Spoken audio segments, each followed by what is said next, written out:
noches, gracias por venir.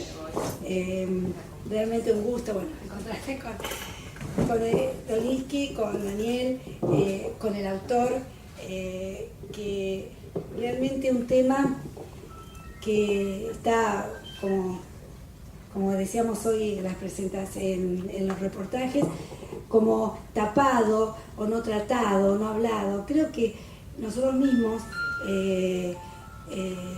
la comunidad entera, es tan doloroso la Malvinas y la guerra de Malvinas y ver los testimonios. Yo he tenido oportunidad de estar muy en contacto con excombatientes. Es más, un yerno mío estuvo en la guerra de Malvinas, así que conozco por dentro lo que han pasado estos chicos. Yo les quiero confesar que no fui de las que en el momento que surgió la guerra me enganché y estaba así, como estaban muchos docentes y gente común que me encontraba por la calle, me decía que estaba, digamos, festejando una guerra. Yo siempre me sentí muy mal desde el primer día. Me parecía que en una dictadura ir a pelear por una liberación ya era raro, ¿no? Sonaba muy sin preparación. Bueno, no teníamos noticia, pero uno tenía que intuir. Yo lo intuí. Lamentablemente muchos argentinos no intuyeron. Realmente, por eso el fracaso fue mucho más fracaso. Y cuando volvieron los chicos, que acá están bien documentados y en todos los otros libros que yo he leído, y hasta he visto también documentales al respecto, cómo los hemos, inclusive la comunidad, ¿no?, maltratado, no valorado lo que los pobres pibes pasaron allá y después lo que les pasó cuando volvieron, ¿no? Encontrar, creo que el antisemitismo, y yo que soy de la generación de los 70 y que supimos, no al principio, pero después, las torturas, las desapariciones, y que también el antisemitismo, como él lo plantea en este libro, en la guerra de Malvinas, está presente. Eran los primeros que torturaban, a los primeros que mataban, porque eran judíos. Primero porque éramos una generación que había que hacernos desaparecer, ¿no es cierto? Pero después nos fuimos enterando que a los primeros, por ser judíos, tenían un castigo, digamos, doble de lo que tenía cualquier otro chico que era capturado, torturado y desaparecido. Entonces, a mí siempre me llamó la atención que muchas veces nosotros nos cuesta mucho ver en los medios de comunicación y en tantos otros lugares el tema de cómo está arraigado en la gente, hasta sin darse cuenta, ese antisemitismo, ¿no? Yo recuerdo, y hoy lo comentábamos, que cuando sucedió lo del AMIA, yo estaba muy enganchada viendo en la televisión y en crónica que pasaban a cada momento, todo esto, y los primeros días decían víctimas, que eran los apellidos no judíos, que ya estaba, y los apellidos judíos, o sea que no eran víctimas, como que los judíos se merecían esa bomba y se merecían haber muerto porque eran judíos.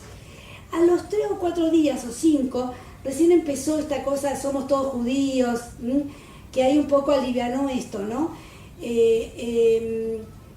Yo después de mucho tiempo, porque me imagino que, como decíamos hoy, no sé, la comunidad no se podía preocupar, era tan terrible lo que había pasado, pero esas cosas hay que detectarlas y denunciarlas. Y creo que este aporte de una mirada muy distinta de Malvinas, ¿no?, que es acompañar espiritualmente a los chicos, y que no lo haga un cura, sino que también los chicos judíos que eran soldados y estaban en la guerra podían tener ese acompañamiento espiritual, y como dice muy bien Dobry en el libro, que la primera vez y la última que hubo, que no solamente era un capellán católico, sino que tampoco llegaron, ¿no? De todo esto me enteré gracias a este libro, que realmente nos devela un montón de cosas que no sabemos, que no sabíamos, y que creo que es importante que las sepamos. en este hecho tan traumático que fue la Guerra de Malvinas, como en tantos otros hechos que nos pasaron en la Argentina, qué nos pasa a los judíos también, ¿no? Esto es importante. Por eso le agradezco que hoy estemos presentando con Noliki el libro y que lo tengamos acá también al autor para que podamos preguntarle, comentar, seguir charlando sobre el tema. Pareciera que Malvinas ya es un tema agotado, hay muchos libros que salieron de Malvinas. Este es un libro con una mirada diferente y creo que hace un gran aporte, no solamente a la comunidad judía, sino me parece que también a los otros, ¿no? A los que se tienen que dar cuenta qué hay de antisemita en cada uno de ellos. Así que gracias y bueno, ahora te dejo a vos la palabra. Bueno, gracias Silvina, buenas tardes a todos. Gracias por elegir estar hoy acá. Para mí, primero quiero decir que es un privilegio estar sentado al lado de Hernán y fue un privilegio para mí haber leído este libro, que lo recomiendo.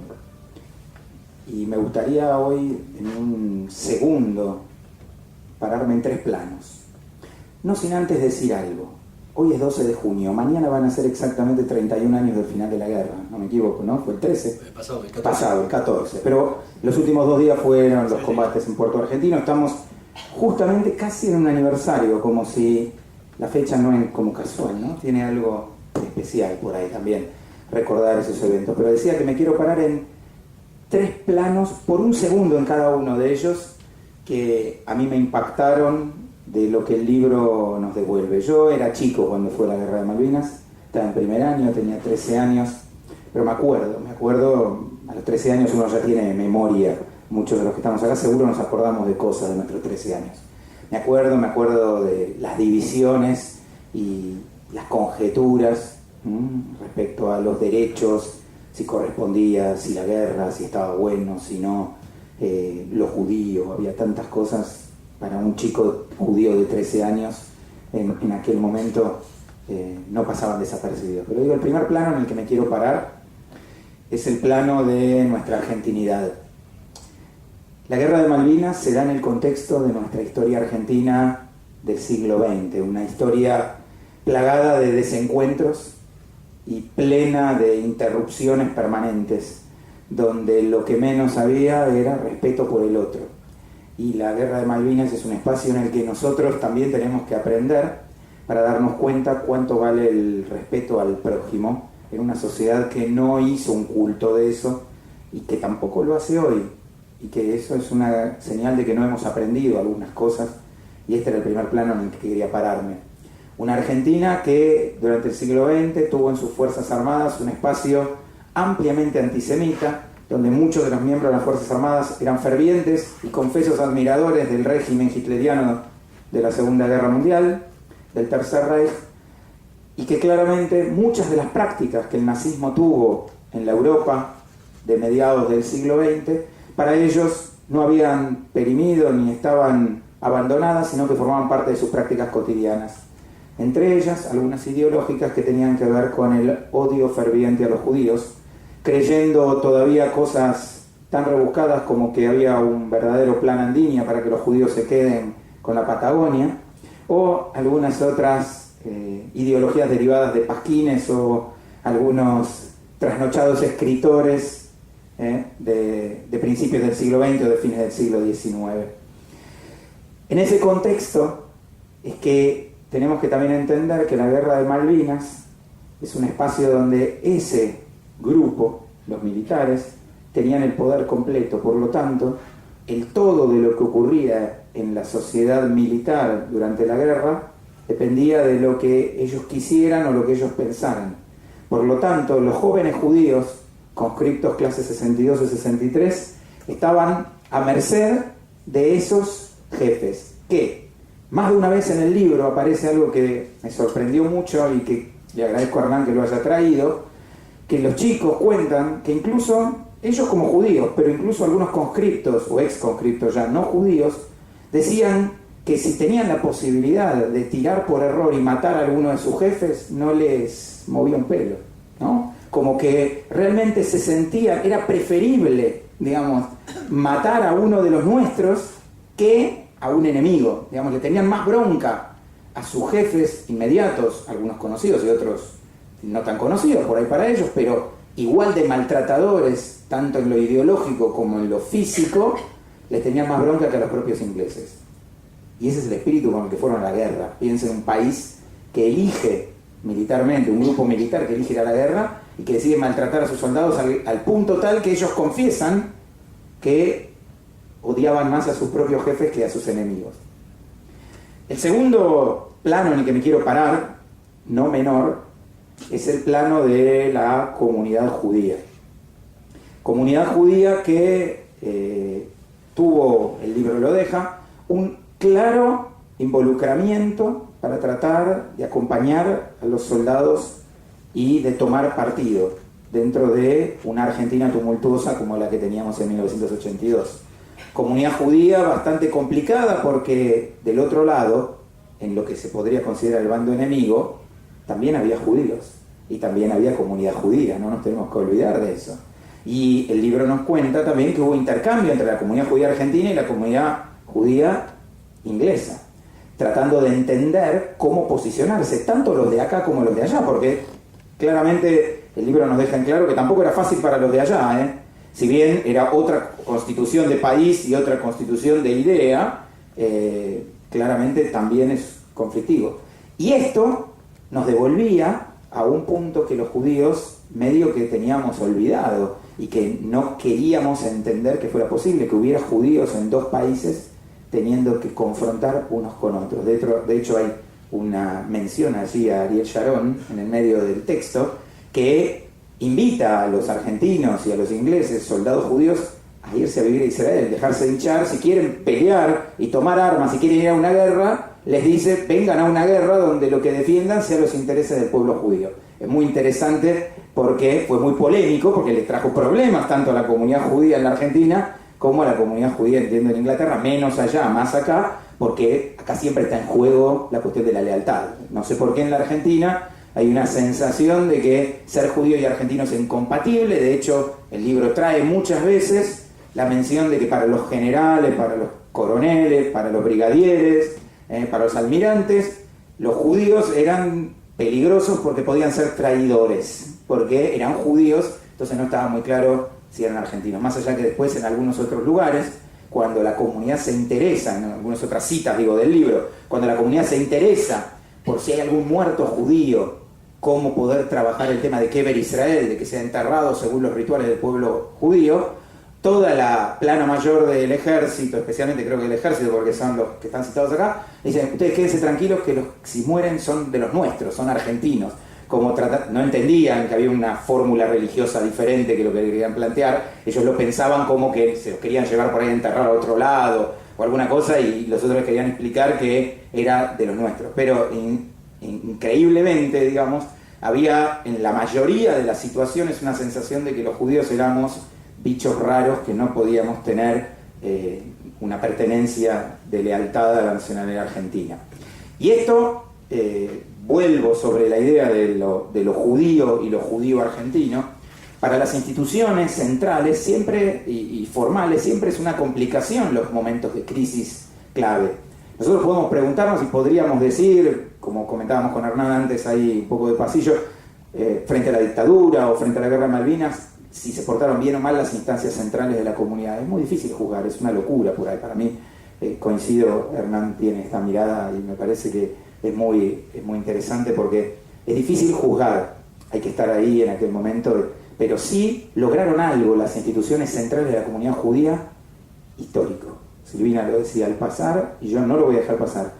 Los judíos argentinos lograron por única vez durante ese mes y pico que duró la guerra, en realidad fue por menos tiempo, terminó siendo que haya capellanes sin el cargo, porque los cargos ahí en el ejército los tiene que pagar el ejército, es un tema, pero fueron reconocidos con ese título en los telegramas, los cuales él pudo ver con sus ojos, con lo cual es realmente revelador. Los judíos pudieron tener capellanes en el ejército antisemita argentino del que hablé antes. y no hubo, los evangélicos no lo lograron, otras miradas de otras religiones no lo lograron. Y fue un hecho único en la historia, ya que no hubo en toda la historia de la Argentina eso, y tras la Guerra de Malvinas tampoco lo hubo. Digamos, ahí quizás la comunidad pudo haber insistido para que eso se instaurara de alguna manera, pero bueno, vinieron los tiempos de la democracia y los términos militarismo y militaridad. Después enseguida vino el final del servicio militar obligatorio, por lo tanto ya no hubo un espacio para esto, porque la mayoría dice que con un servicio militar optativo no va a haber prácticamente judíos. Puede haberlo, yo digo que no es una verdad absoluta, pero es como que los judíos no van a elegir la carrera militar. Eso es lo que entienden, entonces ya no se transita ese camino. Pero digo, este punto histórico no es menor, porque genera algo que nos tiene que demostrar que en aquel momento, cuando la comunidad entendió que tenía que ir allá, donde estaban esos chicos, para poder estar con ellos, e hizo las presiones y las gestiones que no deben haber sido para nada sencillas, más allá de aquí que están narradas con bastante detalle, pero con mucha sencillez, digamos, como que hubo buena acogida de un lado y del otro a la hora de proponer, fueron y vinieron, pero rápidamente todos vieron estas cosas con bastante buenos ojos. Sorprende que en aquel contexto. Sí, también deja en claro el libro que hubo quienes recibieron la orden de atender y cuidar a esos rabinos y recibirlos y mostrarle y llevarle a esos chicos para que puedan tener una vivencia judía y una contención judía durante la guerra, y le contaron a pares que no estaban tan de acuerdo, pero finalmente, como es en una entidad verticalista como es el ejército o las Fuerzas Armadas en general, cumplieron con esas órdenes. Y también los hay, porque en el texto también los hay, quienes fueron fervientes apoyadores y se involucraron desde el lugar donde les tocó estar en lograr que los soldados judíos y los rabinos que fueron al conflicto de Malvinas se encontraran. Y el tercer punto en el que me quiero parar es el de los rabinos, que acá me toca desde lo personal, porque a 2 de los 5 los quiero mucho, que son el rabino Baruch Plavnik y el rabino Felipe Yaffe. A los otros 3 los conozco, los tengo menos vínculo, pero los conozco. Y lo interesante de esto es que nos muestra que en la Argentina, donde muchas veces los liderazgos no suelen dar los ejemplos, 5 jóvenes, porque en ese caso los 5 eran realmente jóvenes, no dudaron un instante en ponerse al servicio del pueblo judío y de la causa de la espiritualidad. Y eso no es menor, porque de los 5, uno, que era el rabino Baruch Plavnik, que fue provocado por el rabino Marshall Meyer, en una discusión de Kiddush de Shabbat, como son las más sabias de las discusiones, en un Kiddush de Shabbat uno discute las cosas que no discutiría en otro ámbito. El rabino Marshall Meyer le dijo: si tanto te interesa lo que allá pasa, ¿por qué no vas? Y Baruch Plavnik estuvo dispuesto a cumplir con lo que lo desafiaba su maestro. Y no llegó a Malvinas por un tema de la Cruz Roja, pero sino por un tema de transportes y posibilidades. Si no, el rabino Baruch Plavnik hubiese estado directamente en las islas. Realmente no hubo ningún rabino que llegara a las islas, pero esto no quiere decir que no hayan estado dispuestos a hacerlo. De hecho, el rabino Plavnik toda su vida recuerda que él iba a las Malvinas. O sea, llegó al sur sabiendo que él iba a ir a las Malvinas, sino que se iba a quedar en Comodoro Rivadavia, o iba a transitar otros lugares. Sin embargo, también fue muy importante en el continente, porque también en el continente, tanto en Río Gallegos como en Trelew, como en Comodoro Rivadavia, los chicos judíos pasaron hambre, frío, castigos, como los chicos que estuvieron en Malvinas, que también los hubo, y muchos, y aquí están sus testimonios. Y digo, la tarea de esos rabinos,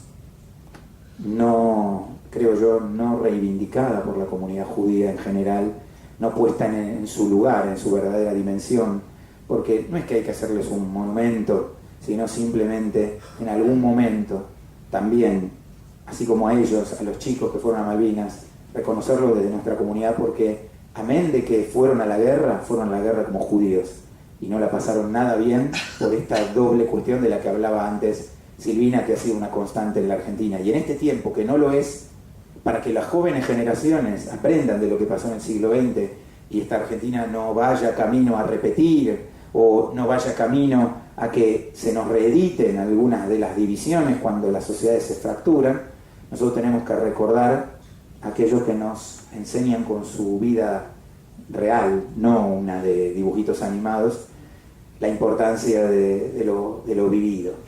Entonces yo quiero que esta noche mis palabras sean de homenaje tanto a Baruch como a Felipe, como al rabino Dines, como a los rabinos Tzvi y Natán Grumblat, que fueron los 5 rabinos en los cuales yo me siento identificado y que siento que pudieron poner en alto los valores milenarios de la tradición judía al servicio, y estoy convencido, no solo de los soldados judíos que había ahí, porque seguramente hay muchas historias que en el libro no se pueden terminar de contar, pero que las debe haber de chicos no judíos, que también con los chicos judíos fueron y tuvieron vínculo con los rabinos.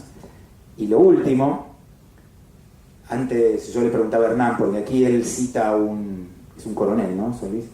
Un coronel, que fue el que fue puesto por el ejército para ayudar a acompañar primero a Baruch y después a Felipe. Los acompaña a los dos, y a Dines también. Era el que estaba a cargo de una parte del teatro de operaciones. Y los acompaña y comparte muchas cosas con ellos. Incluso va al Schiller en Kabbalat Shabbat, ¿sí? Más allá de que es muy interesante porque los muchachos les daba bronca que fueron toda la prensa y sacaban fotos y hicieron un show de eso, pero estaba bueno porque este señor termina teniendo una actitud positiva, muestra cómo también en el ejército no todos eran malos, y no todos eran antisemitas, y no todos entendían que esta guerra era para maltratar, sino que también era para compartir. Pero aquí hay muchas historias, y cuando un libro tiene muchas historias, tiene muchas lecturas. Y entre las muchas lecturas, yo quiero que hoy, que tenemos la posibilidad y el privilegio de tenerlo a Hernán acá con nosotros, podamos disfrutar de tu testimonio, Hernán, de este libro. Y vuelvo a decirte de corazón, gracias por estar hoy con nosotros y por darnos la posibilidad no solo de leer las páginas de tu libro, sino de poder escuchar de tu boca las palabras que vienen de acá, de lo que brota del libro. Así que gracias. Muchísimas gracias. ¿Escuchan bien? Sí. Bueno, muchísimas gracias por la invitación. Rosario para mí es como una casa. Hace años y años y años que no me canso de venir nunca. Y tengo grandes amigos acá en la ciudad que todavía que me dicen no sé por qué seguir viniendo tanto a Rosario. Tengo algo con la ciudad del primer día que vine y es la primera vez que vengo profesionalmente. Siempre vine de placer a recorrerla y a visitar amigos y escuchar tan linda música que tienen acá. Este libro tiene algo interesante que terminó siendo el final del libro, pero que originalmente nunca me lo había planteado, que era cómo hacer para escribir un libro de un fracaso. Porque normalmente todos los libros, todas las historias, cuando vamos al cine y lo que fuere, siempre son historias de éxito, ¿sí? Siempre vemos la historia, el final feliz, todo, siempre termina todo lindo. Pero acá no terminó lindo. Acá los rabinos que tendrían que haber ido a Malvinas no fueron. O sea que yo iba a escribir un libro sobre los rabinos que iban a ir a la guerra de Malvinas y que terminaron no yendo. Y había que plantearse una forma especial de poder escribir esto y que tuviera el más mínimo interés, porque, voy a decir, ¿para qué voy a escribir esto? Y acá es algo que recién remarcabas, que era el momento histórico. Y eso fue lo que me motivó especialmente a escribir este libro. Era que estos rabinos, sin siquiera haber podido pisar las Islas Malvinas, estaban marcando un hito histórico en la Argentina. Y era que se estaban transformando, sin saberlo ninguno de ellos, porque creo que no lo sabían antes y no me acuerdo si alguno se dio cuenta hasta el día que los fui a entrevistar para el libro que ellos habían sido los únicos en la historia argentina en haber sido capellanes o haber prestado asistencia espiritual en las Fuerzas Armadas sin ser de religión católica. Y es interesante porque no solo es un hecho histórico, sino por el contexto en el que se da. No solo es la única guerra que la Argentina tuvo y participó en el siglo XX, sino que además, en el contexto de una dictadura, donde todos habrán leído, habrán escuchado el ensañamiento que tuvieron en los centros clandestinos de detención con los judíos detenidos desaparecidos. O sea que esa misma dictadura que estaba permitiendo que los rabinos estuvieran asistiendo a los soldados judíos, puertas adentro torturaban a los judíos con una hazaña especial por su condición.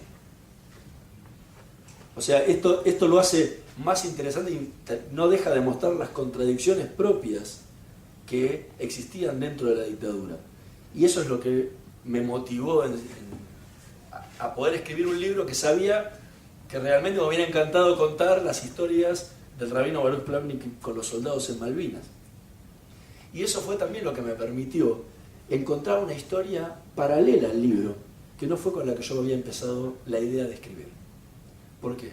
Esto surge de una investigación muy vieja que hice yo en el año 1998, cuando empecé a trabajar todo lo que eran los temas vinculados entre la comunidad judía argentina y la dictadura militar. Ahí empecé a leer el mejor testimonio que hay para cuando uno quiere investigar, que es la prensa, los documentos y la prensa, porque la memoria va y viene. ¿Sí? Uno con el paso de los años se va empezando a acordar cosas, o empieza a olvidarse cosas, o empieza a creer acordarse cosas que finalmente no hizo. Y la mejor forma de contrastarlo, por lo menos, es la palabra escrita, los discursos de la época. Uno no puede decir que no dijo un discurso que está publicado en todos los diarios, porque sería difícil negarlo, sería difícil que mintieran todos juntos. Entonces, leyendo la prensa de la época, especialmente un diario que posiblemente muchos aquí recuerden, que se llamaba Nueva Presencia, que es el tema de mi libro próximo que va a salir el 1 de julio,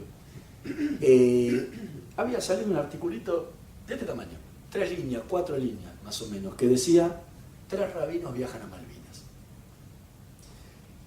A mí me llamó la atención. Todos conocemos más o menos en la comunidad cómo es la cosa, y un rabino, Fuerzas Armadas, no me terminaba de cerrar esta presencia, por qué estaban estos rabinos ahí, y me parecía que era algo raro. ¿Sí? No había investigado nada, tenía 24 años, no había investigado demasiado el tema como para decir, sí, esto se daba todo, había Kabbalat Shabbat en las Fuerzas Armadas todos los viernes, o, no, bueno, para Yom Kippur venían, para Rosh Hashanah oficiaban en el regimiento 1 de patricios. Ni idea. Entonces lo guardé y dije, bueno, más adelante vamos a escribir, por lo menos vamos a investigar a ver qué se trata esto. Sin saber si iba a escribir un libro, si iba a escribir un artículo para un diario, una revista o lo que fuera. Y ahí es donde me empiezo a encontrar, cuando empiezo a tirar del ovillo, me empiezo a encontrar que estos rabinos eran los únicos que habían formado parte en la historia de las Fuerzas Armadas. Pero cuando empiezo a trabajar el tema del fracaso, o sea que después de averiguar eso, cuando empiezo a hablar con los 5 rabinos, me dicen, no, nosotros no llegamos nunca. Y el rabino Baruch Plavnik me cuenta, yo era el designado y no me dejaron cruzar por un montón de cosas que él creía que eran. Después me fui enterando de un montón de otras cosas por las que el rabino no cruzó y que él nunca se enteró. Que es lo más interesante, que él estaba ahí, jamás se enteró de todas las cosas de las que debía formar parte. Pero ahí me vino un planteo y era, ok, no llegó el rabino. Y me hizo una pregunta medio naif, que son las que normalmente movilizan las investigaciones. Las grandes preguntas no nos llevan demasiado lejos, pero las preguntas más simples son las más complejas de responder. Y una de ellas era necesario un rabino en Malvinas? ¿Para qué servía un rabino en Malvinas? ¿Para qué sirve un rabino en una guerra? ¿Sí? Yo tengo mis respuestas y tenía mis respuestas previas a saber la realidad, pero no servía de nada que yo explicara con mis palabras y con mis ideas lo que había ocurrido en Malvinas. La mejor forma de responder esto era hablar con los protagonistas. Y los protagonistas eran los soldados judíos que habían combatido en la guerra de Malvinas. ¿Por qué? Porque ellos eran los que me podían responder si hubiera sido necesario un rabino al lado de ellos, que lamentablemente no llegó. ellos son los que me podían haber dicho cuánto hubieran deseado o no tener un rabino. Y ahí me venía la pregunta, porque también pasa otro tema por adelante. Todos habrán leído, escuchado, visto películas sobre lo que padecieron todos los soldados en Malvinas. Más allá del maltrato, el hambre y el frío. Entonces la primera pregunta que me decía, ¿era necesario un rabino? Digo, ¿cuánto podía pesar un rabino? 90 kilos, eran jovencitos, estaban flaquitos todavía. 90 kilos, 80 kilos, digo, ¿no servía mejor 80 kilos de comida? 80 kilos de abrigo para que ellos pudieran seguir sobreviviendo a ese clima y a esa situación adversa que estaban pasando. Entonces dije, bueno, que me lo respondan ellos. Y ahí empecé a buscar a los soldados judíos que habían peleado en la guerra de Malvinas. Y ahí empezó otro libro. Porque ya me corría de la historia de los rabinos y de lo que habían vivido los rabinos en esta experiencia histórica única en la Argentina, para empezar a ver qué habían vivido los que no tuvieron la posibilidad de tener al rabino. Y ahí me encontré con algo dolorosísimo como fue conocer que no solo los soldados judíos que pelearon en la guerra de Malvinas habían padecido el mismo hambre, el mismo frío que habían padecido todos sus compañeros en las islas, sino que habían padecido aparte un maltrato especial por su condición de judíos de parte de sus propios oficiales y suboficiales. Y la respuesta de ellos cuando les preguntaba si hubieran querido un rabino ahí, hubiera sido una de las cosas más impresionantes de mi vida, poder tener un rabino acá al lado mío, abrazarlo y preguntarle por qué me hacen lo que me hacen, por qué me maltratan por ser judío.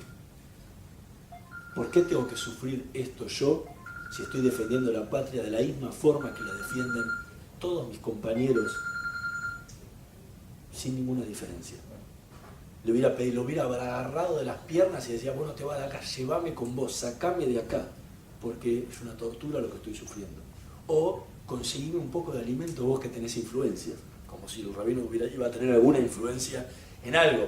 Pero bueno, como no era real, todos podíamos imaginarnos que hubiera sido un rabino dando vueltas por Malvinas.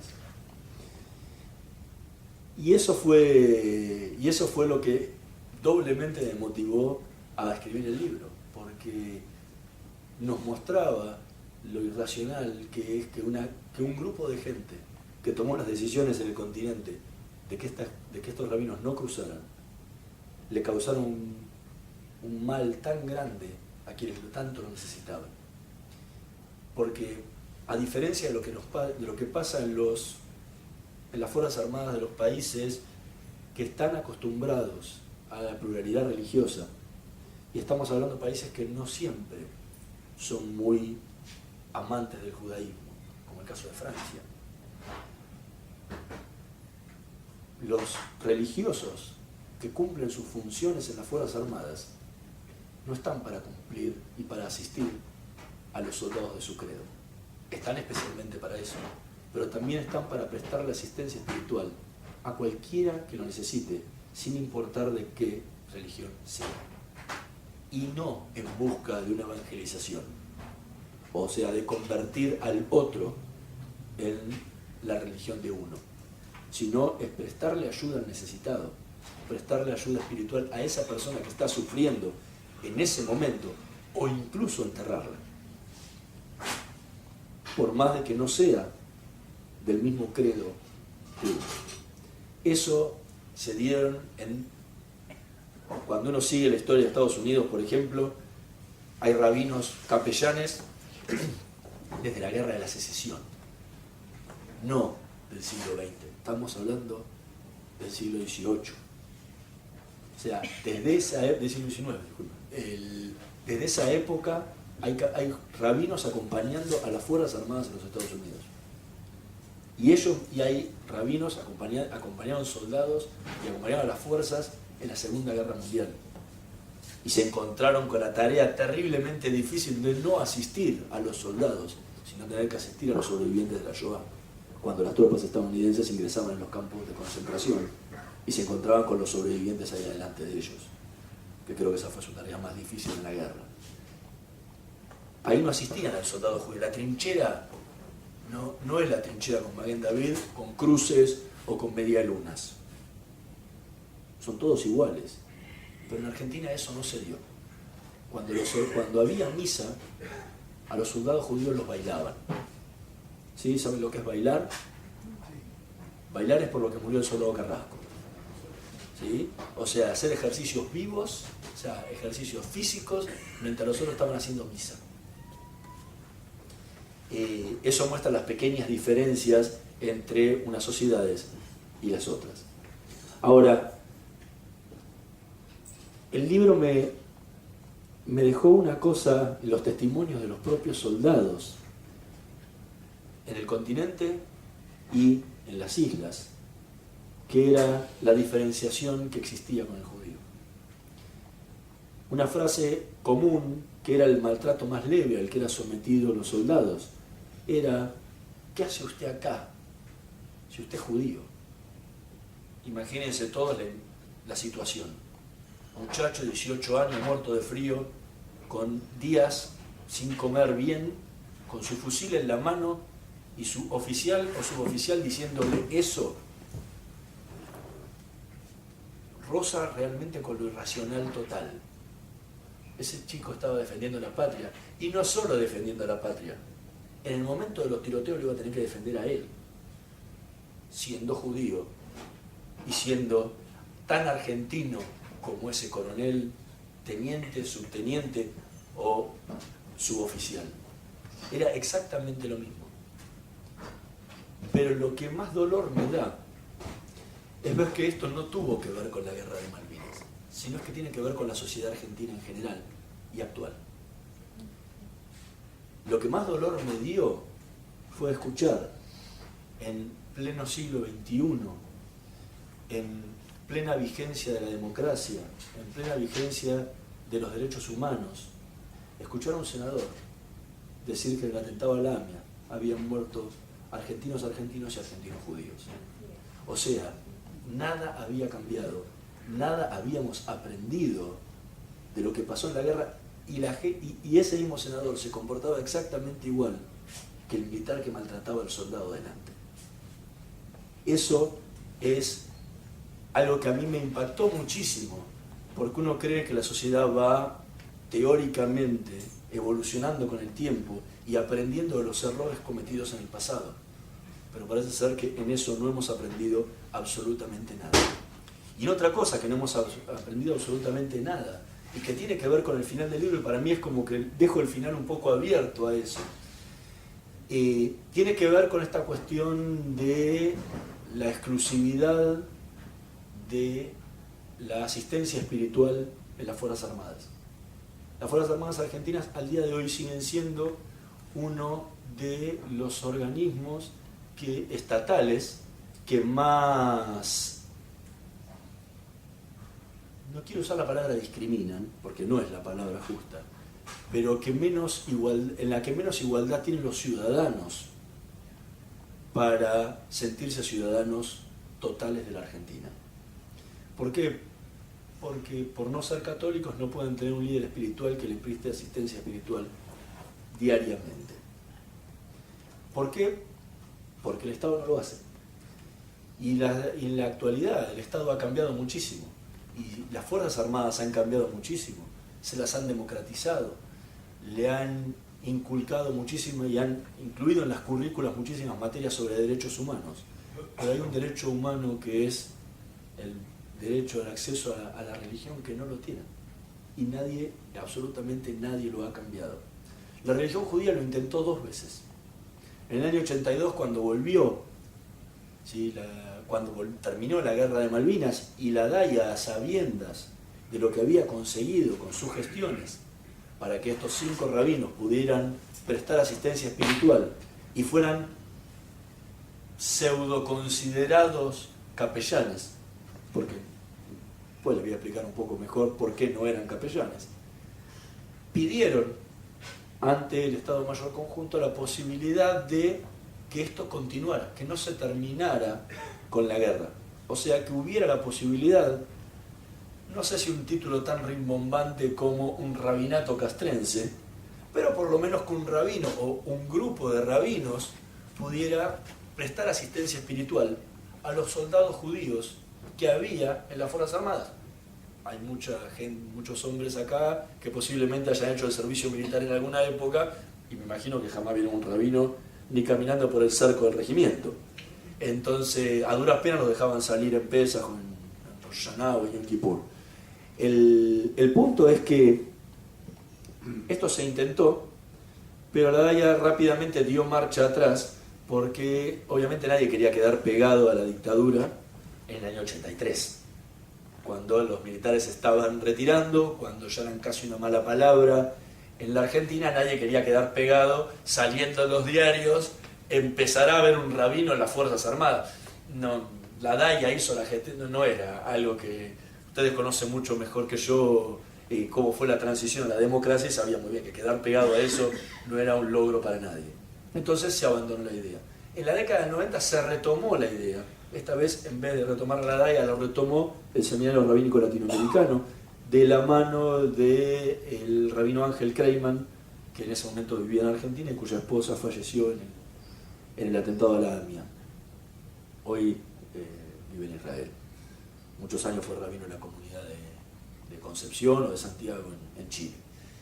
Él encaró una gestión ante la Secretaría de Culto que empezó a rendir sus frutos, llegó hasta el Ministerio de Defensa. El Ministerio de Defensa se envió a los jefes de las tres fuerzas para escuchar sus opiniones, pero lamentablemente esto quedó sin efecto en el año 1994 por dos hechos muy importantes.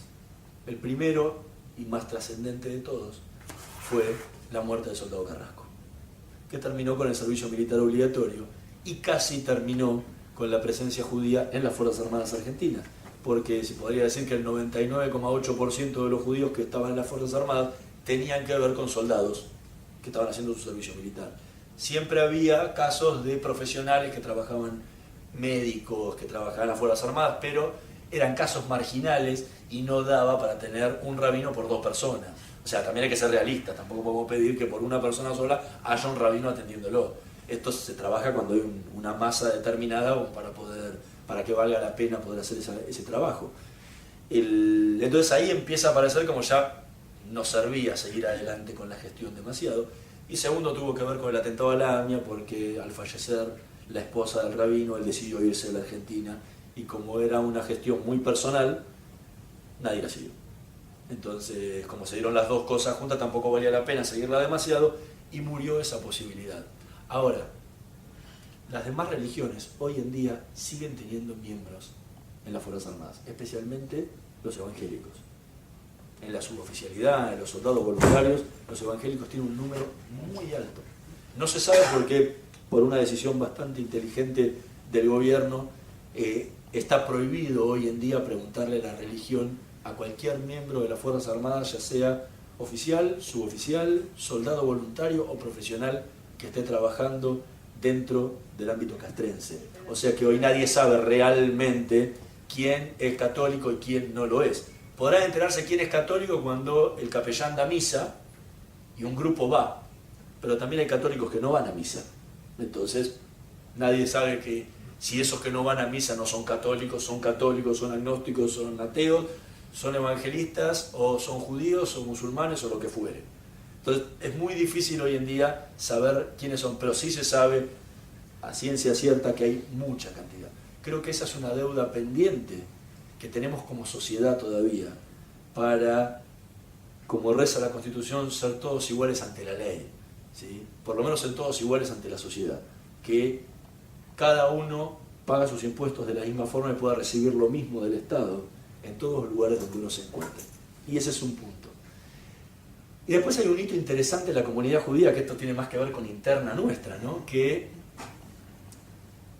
cuando la DAIA, cuando el Estado Mayor Conjunto le dice, vamos a mandar 3 rabinos al conflicto, y lo llamo el conflicto porque a la guerra iba uno solo, que era el rabino Baruch Plamnik, los otros 2 rabinos, el rabino Efraín Dines estaba destinado a Comodoro Rivadavia, y el rabino Tzvi Grumblat estaba destinado a Río Gallegos. Es la primera vez que, por lo menos que yo conozca, puede haber habido otras y que me esté equivocando, donde se consideró a todas las corrientes del judaísmo juntas para que fueran. ¿Sí? Y no se pensó si éramos judíos auténticos, etcétera, y genuinos y compañía. O sea, consideraban a todas las corrientes juntas. Digo, es un hecho histórico en la comunidad, porque el rabino Dínez fue en representación de la AMIA, porque el rabino que tendría que haber ido el rabino Benjamú, que era el rabino representante de la AMIA. O sea, era un rabino por la institución, un rabino por el conservadurismo y un rabino por la ortodoxia que en ese momento recaía sobre Chabad Lubavitch, más allá de que el rabino Dínez también era parte de la ortodoxia. Pero fue la posibilidad de mostrar una comunidad plural. Algo que hoy todavía se reclama, de que el rabinato sea un rabinato plural, que las diferentes corrientes también las puedan representar. Bueno, la Guerra de Malvinas logró esto también, que todas las corrientes fueran a asistir a los judíos que estaban en el conflicto, sin importar a qué shil iban, o si iban algunos, porque buena parte de ellos no iban absolutamente a ninguno, estaban fuera de las instituciones comunitarias tradicionales. Y eso también lo marcó la Guerra de Malvinas. Y también nos marcó que los judíos, en muchos sectores de la sociedad, por lo menos de esa época, éramos considerados ciudadanos de segunda. ¿Y por qué digo esto? Por más de que nadie se lo fuera a decir a uno públicamente. En el momento en que el rabino Baruch Plavnik, ahí está la pregunta de por qué el rabino no cruzó, cuando él llega a Comodoro Rivadavia, el telegrama del Estado Mayor Conjunto va destinado a 2 lugares. Al 5º Cuerpo de Ejército, con asiento en ese momento en Comodoro Rivadavia, que era desde donde se manejaba todo el teatro de operaciones, se decidía que los ataques, se manejaba la logística para enviar lo que muchos enviamos desde aquí o desde cualquier parte del país para los soldados, chocolate, remeras, buzos, bufandas que tejían y los armamentos que tenían que cruzar para las islas. O sea, eso se manejaba desde Comodoro y desde Río Gallegos. Por eso la importancia de los 2 rabinos de haber ido a esos centros. Entonces, cuando llega el rabino a Comodoro Rivadavia, le dicen, primero el general que lo tendría que haber recibido, le decía que él no quería recibir a ningún rabino, no tenía nada que hacer ahí un rabino, y que lo convencen de que no era muy, como le gusta decir a los estadounidenses, muy polite, ¿no? Muy diplomático que se expresara de esa forma en el medio de una guerra. Entonces lo convencieron y a regañadientes aceptó que los rabinos llegaran. Cuando llega el rabino Baruch Plavnik, digo, llega él porque es el primero en partir de Buenos Aires. 2 días después salen Dínez y Grumblat. Cuando él llega ahí, dice, ok, tengo que cruzar a Puerto Argentino.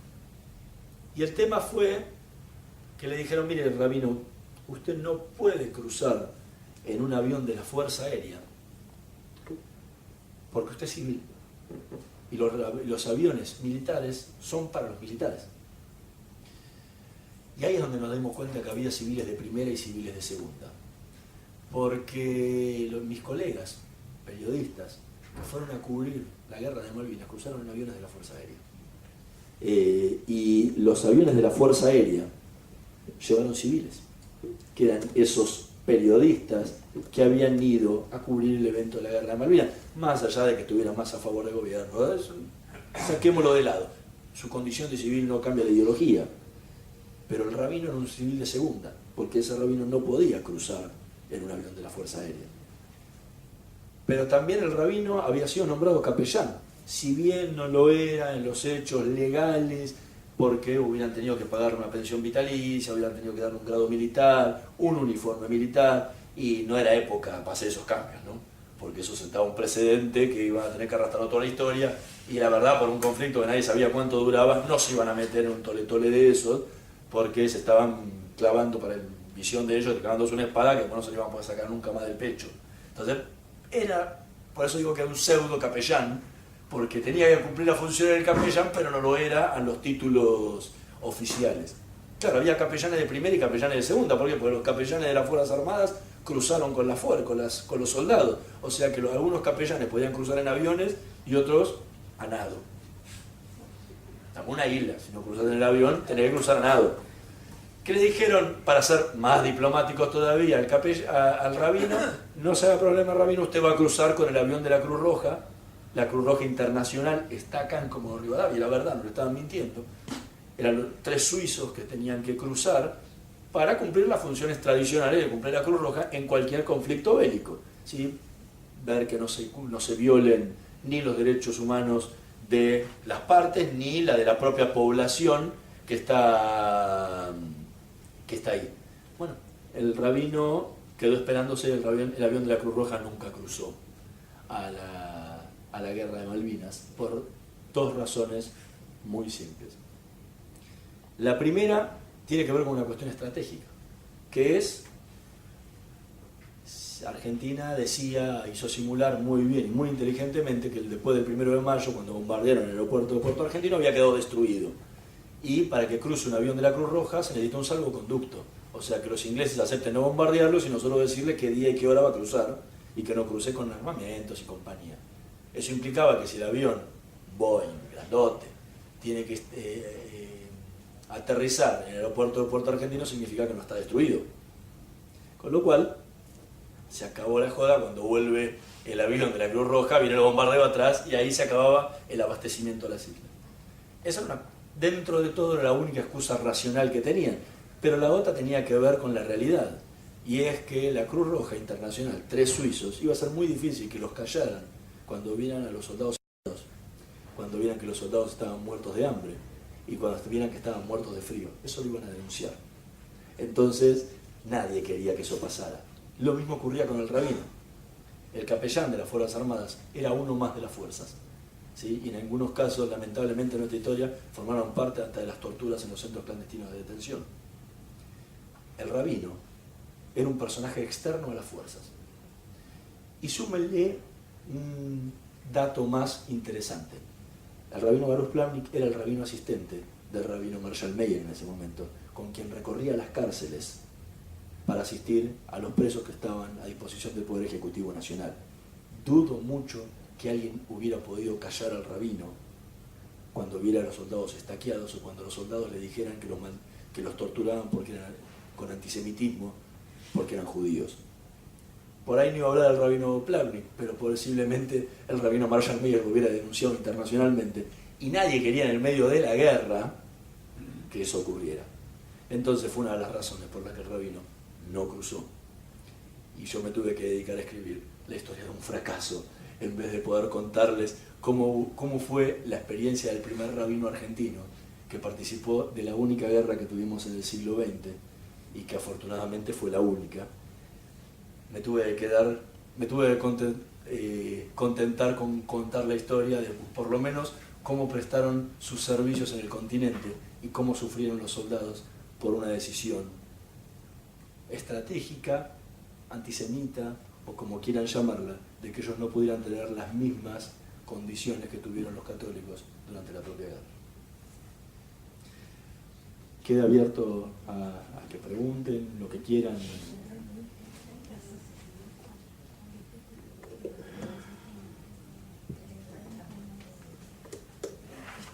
¿Preguntas, algo? ¿Aproximadamente cuántos soldados judíos hubo en la Malvinas? Yo te puedo decir lo que yo encontré. ¿Por qué? Porque hay un problema grande. No existe un padrón de soldados judíos en Malvinas. Si bien se hizo un censo, hubo un censo de soldados judíos en Malvinas. Vieron que yo le dije que el telegrama llegó al 5º Cuerpo de Ejército diciendo que iban los rabinos. También llegó a Puerto Argentino, a la oficina de Menéndez. Menéndez reunió a los jefes de unidad y les preguntó si aceptaban que un rabino fuera a prestar asistencia espiritual. Todos los jefes de unidad dijeron que sí, menos uno, que se negó, Mohamed Ali Zenelin. Todos los demás dijeron que sí. Entonces les encargaron que hicieran un censo para ver dónde estaban los soldados judíos, porque nadie sabía dónde estaban. Entonces había 2 opciones: o el rabino iba y golpeaba la puerta de la trinchera preguntando, disculpe, ¿hay algún yehudí por aquí? No, disculpe, si va a la trinchera que sigue, ¿no? En 2 islas, era bastante alocado eso. Entonces era más fácil decirle, mira, rabino, trinchera 4B, trinchera 5A, vaya ahí que hay judíos. O los juntamos a todos juntos y hacemos un servicio para todos. Para eso necesitaban un censo. Por eso se destruyó el día de la rendición con toda la documentación. Yo solamente conseguí un pedacito del censo donde encontré 5, que me lo dio un teniente coronel que me dio una copia que él había entregado a sus superiores. Ahora, encontrarlos, saber cuántos fueron todos, significa agarrar los 10.000 veteranos de guerra de Malvinas, llamarlos a la casa y preguntarle, disculpa, ¿vos sos judío? Bueno, todo lo que me digan que no, es no, lo que me digan que sí, sacamos por lo menos cuáles fueron todos. Cosa bastante imposible y sería para un libro que se llame Los soldados judíos de Malvinas. Yo encontré, en el momento de la investigación, 30. Y calculaba y estimaba que eran 40. Bueno, cuando terminó, cuando empezaron a hacerse los actos de homenaje que le hizo tanto la comunidad Betel como le hicieron la AMIA y la DAIA en Buenos Aires a los veteranos de guerra judíos, aparecieron 10 más, que yo no los había encontrado, no sabía de ellos, y vinieron porque se enteraron por los diarios que iba a haber ese homenaje, se acercaron y empezaron a aparecer 10 más. Bueno, las primeras charlas que yo di decían que una estimación mía eran 40. Bueno, hoy puedo decir que mi estimación vamos a subirla, porque si aparecieron 10 más, puede haber un poco más, por ahí fueron 50. 40 tengo nombres, apellidos, direcciones de mail, teléfono, que sé seguro que son veteranos de guerra de Malvinas y que son judíos. Tenemos ese número hoy. Si hay más, posiblemente. Cuando di una charla en Maccabi Noar de Córdoba, se paró un muchacho de unos 51 años y a preguntar, y le temblaba la voz y dice, disculpa, yo soy veterano de guerra de Malvinas, nunca hablé sobre Malvinas.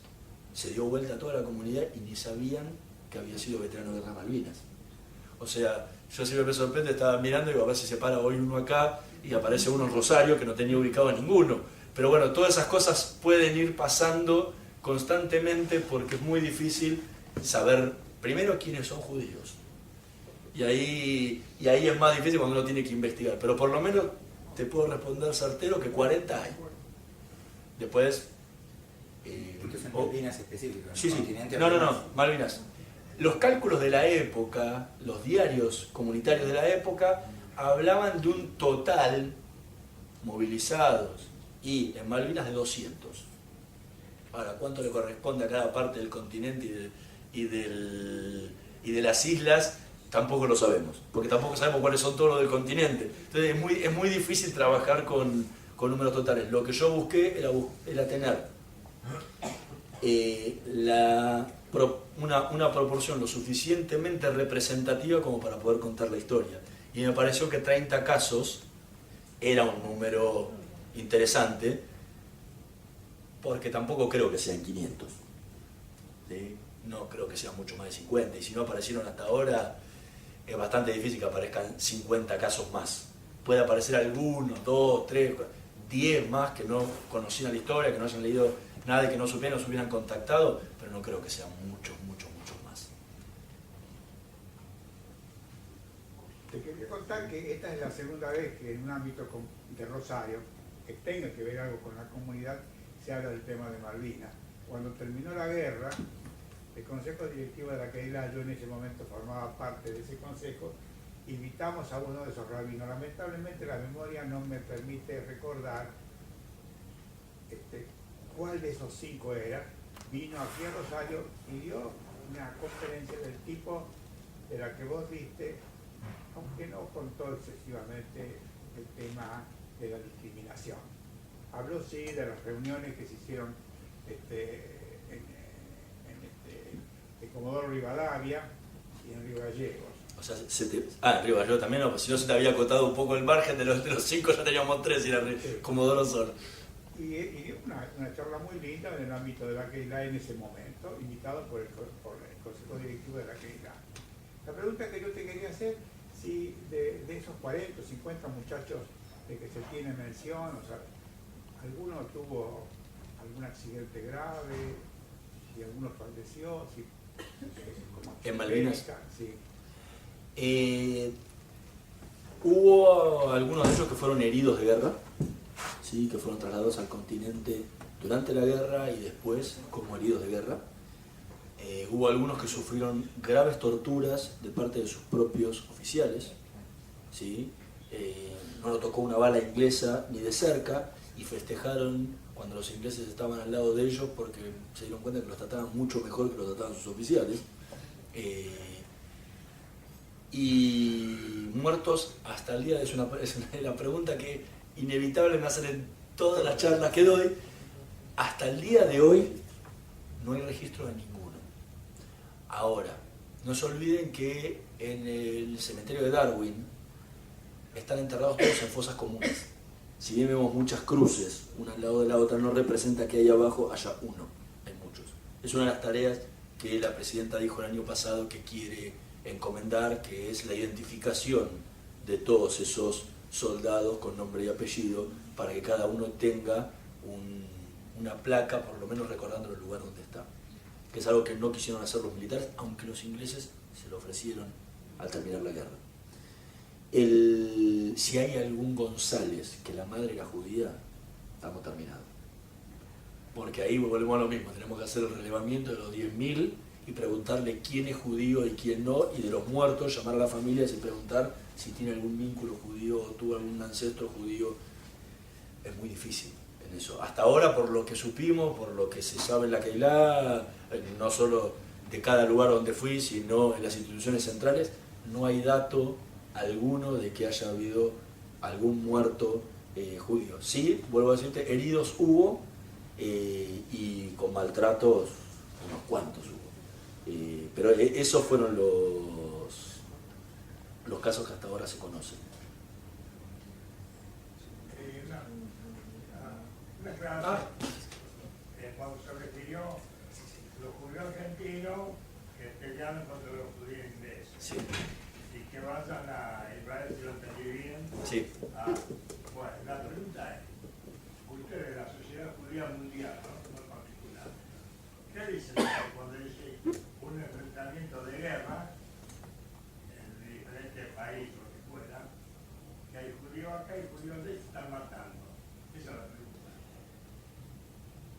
Yo te puedo responder lo que pasó en la época, seguro.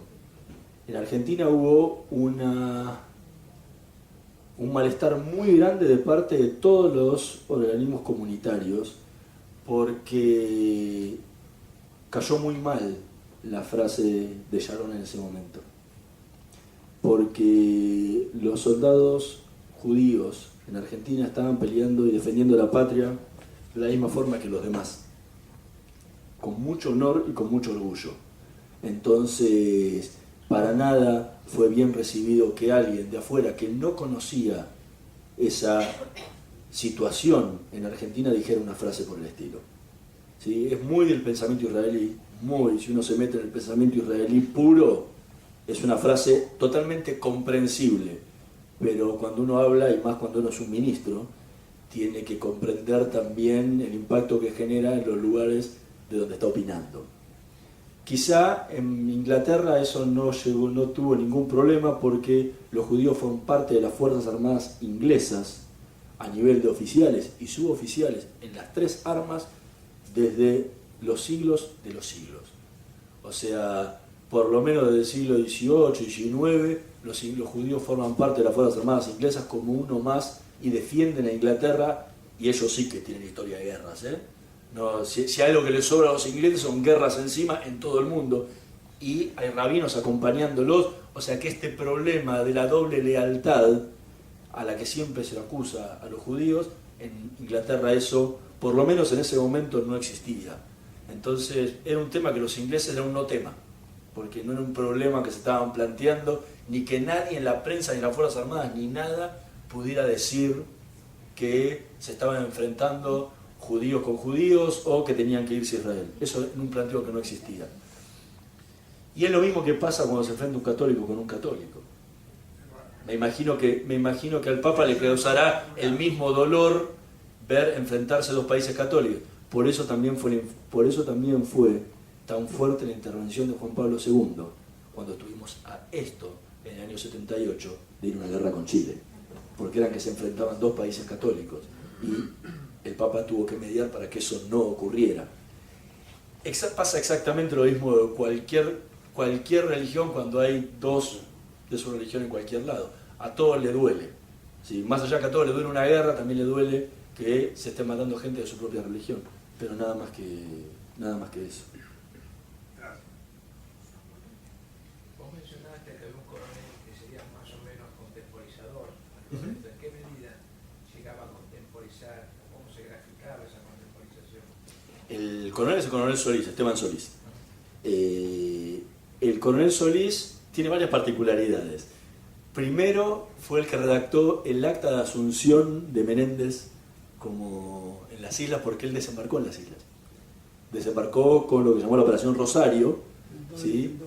El 2 de abril, junto con el general García, que fue el primer gobernador de las Islas Malvinas. Duró 5 días, hasta que el 7 de abril asume Menéndez, ¿sí? Él firma el acta y todo el mismo.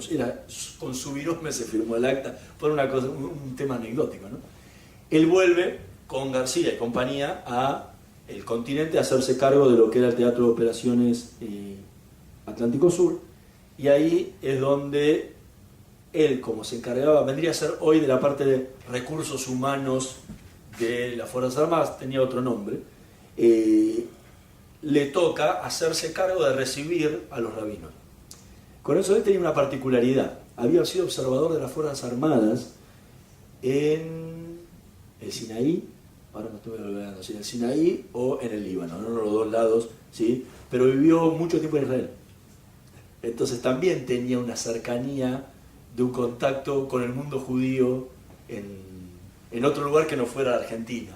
Entonces mismo escribió un artículo académico militar sobre, fue en la guerra de Yom Kippur que él estuvo ahí.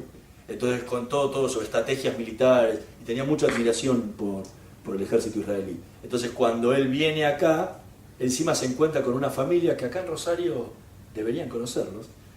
Era una familia de Comodoro Rivadavia que había hecho aliyá y volvió nuevamente a Comodoro Rivadavia, y justo en la época que habían estado viviendo en Israel, el coronel Solís se había hecho amigo y conocido con ellos. Cuando vuelven, lo llevan a Comodoro Rivadavia. El coronel Solís se encuentra con esta familia, la familia se llama la familia de Emboski, y el hijo de la familia de Emboski está casado con una rosarina.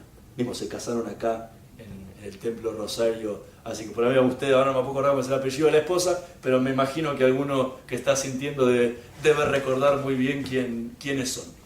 Bueno, ellos fueron el gran nexo para trabajar con los soldados judíos en Comodoro Rivadavia. ¿Por qué? Porque eran el nexo entre la Daya y la comunidad de Comodoro, y ellos fueron los que empezaron a trabajar y a pedirle a Solís, porque tenían llegada directa, ¿sí? Que le permitiera salir a los soldados, que los soldados pudieran dormir en Shabbat en la casa de las familias judías en Comodoro Rivadavia. Fueron ellos los que le dieron la llave del templo, porque el templo estaba abandonado hacía 10 años mínimo. Entonces, con el rabino Baruch Plavnik, que dijo, ok, me tengo que quedar acá esperando, vamos a hacer Kabbalat Shabbat. Y Demboski, que era el que lo llevaba al Sergio, el hijo, era el que lo llevaba, le dijo, hay un templo. Lo fueron a limpiar y mandaron suboficiales del ejército a limpiar el templo, que estaba un polvo de tamaño, superaba las gradas más o menos. Entonces hicieron todo lo posible para dejar el templo listo para que se celebrara ese Kabbalat Shabbat. Entonces el coronel Solís fue, cuando le fueron a preguntar, ¿se puede hacer? Él le dijo, sí, vamos.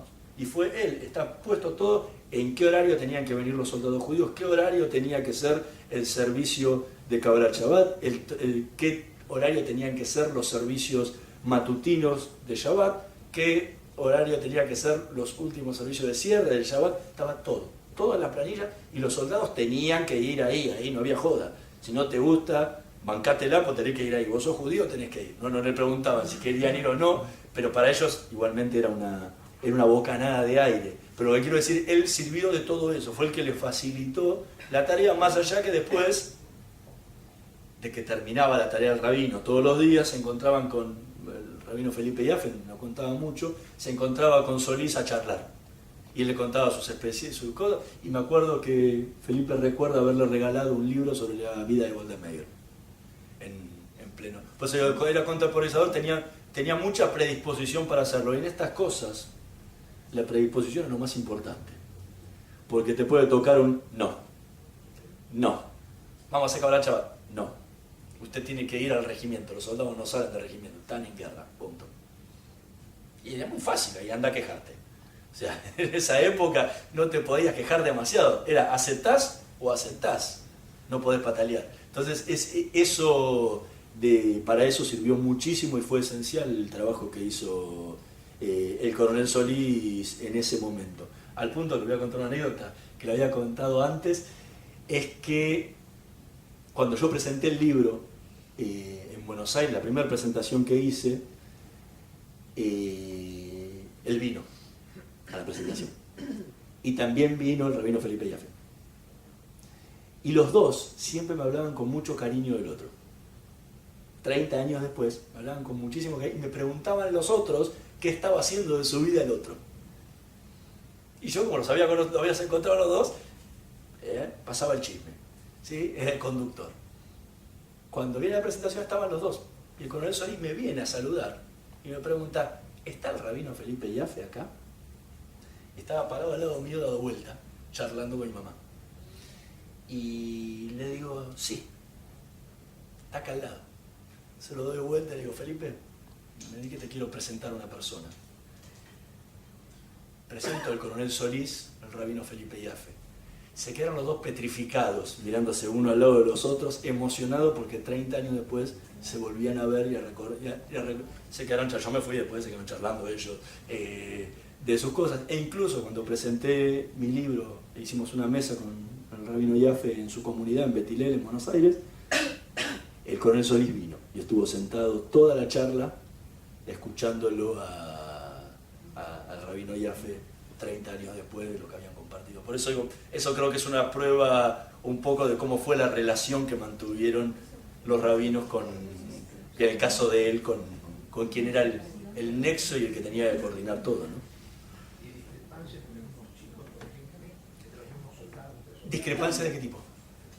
Religiosas, a pesar de que estén viviendo la misma situación. Bueno, hay casos, todos los casos me lo dicen, y tengan en cuenta esto también, tomaban palabras de chicos de 18 años, que bueno, iban obligados, no tenían ni ganas de ir a escuchar a un rabino, pero ellos sabían que eso les servía para desconectarse de toda esa locura que era un regimiento, de todo el maltrato que recibían ahí adentro y de toda la locura que se vivía de la guerra. Por lo menos ellos tenían ese cable a tierra de 2 días, los que iban en Comodoro Rivadavia 2 días, los que estaban en Río Gallegos era menos, pero que no les interesaba demasiado. Pero yo después de hablar con todos los soldados, volví a los rabinos para preguntarles si ellos percibían eso. Y la mayoría de ellos, creo que todos, me respondieron lo mismo. No nos importaba, sabíamos eso. Pero nosotros estábamos justamente ahí para eso, para servirle de cable a tierra. Si a ellos salir y estar acá y no darme bola les servía para vivir un momento mejor, sacarse esos problemas de encima de la cabeza y compañía, ya está, misión cumplida. Ahora, si quería escuchar la prédica y quería rezar, bueno, bienvenido sea el rezo, bienvenido sea el acercar a la religión y que la palabra religiosa los ayude. Pero, por ejemplo, los rabinos Grumbla iban con tefilim a ponerle tefilim a los chicos, se los ofrecían y si quieren ponerse tefilim, y algunos decían que sí, otros que no. Involuntariamente omití también un detalle, salió una respuesta interesante. Yo me refería concretamente a los chicos católicos, a los chicos judíos. Bueno, se planteaban algunos resquemores porque, claro, nadie salía. Y los judíos salían 48 horas. Y acá hay una anécdota de Río Gallegos muy buena, que hay un católico que se pasó por judío, se puso tefilim y todo,